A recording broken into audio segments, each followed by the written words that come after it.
Yeah, that's what you're seeing here. So this is my 2004 Road King. Uh, last video I said it was the last one before I tore it down, and here we go. It's all tore down.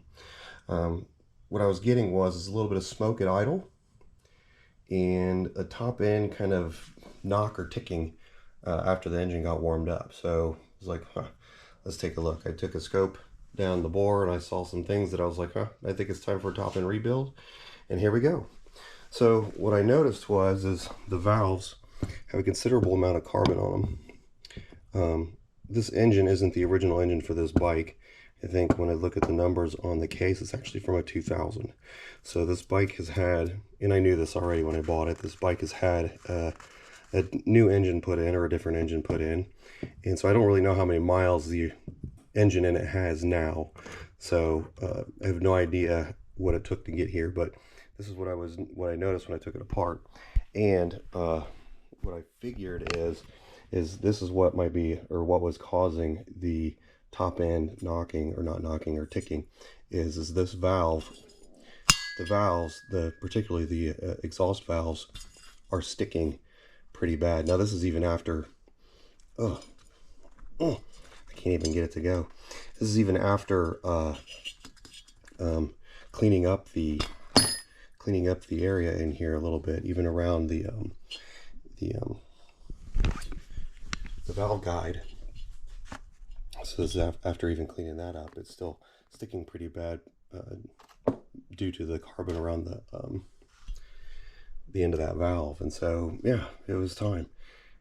Not totally catastrophic, but not great either. And then the other thing I noticed, let me grab this here too, is this cylinder has a considerable amount of pitting in it. So the only thing I can think about from that is potentially this was stored outside. I think the previous owner did store it outside, but stored outside with maybe the intake valve open. And so there's a little bit of condensation in here, and you can see it kind of, the pitting kind of goes down to about here, which is, I think, where also some of the, there's some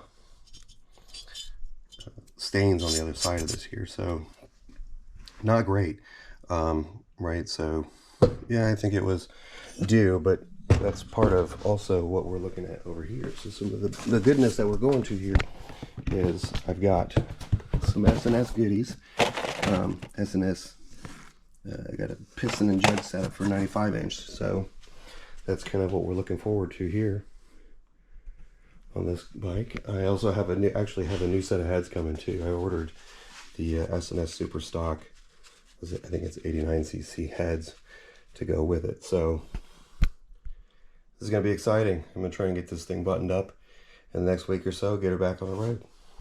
Right? I think that's about it for now. The rockers, the rocker arms, they all look good. Push rods look good. I may redo the lifters. These were new lifters, but I may just put new ones in too, just because of the ticking I was getting. I don't know if something was there from that as well, so I'll go ahead and replace those just in case. But everything else I think looked good. This was another win too. It actually had an S&S intake manifold on it, so new valve or intake seals, we'll get those two. New exhaust seals or exhaust gaskets and all that are coming as well.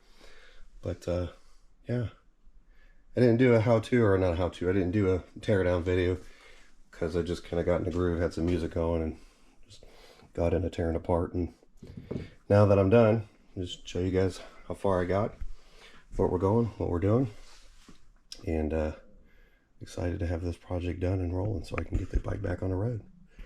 All right, I'll see you guys later.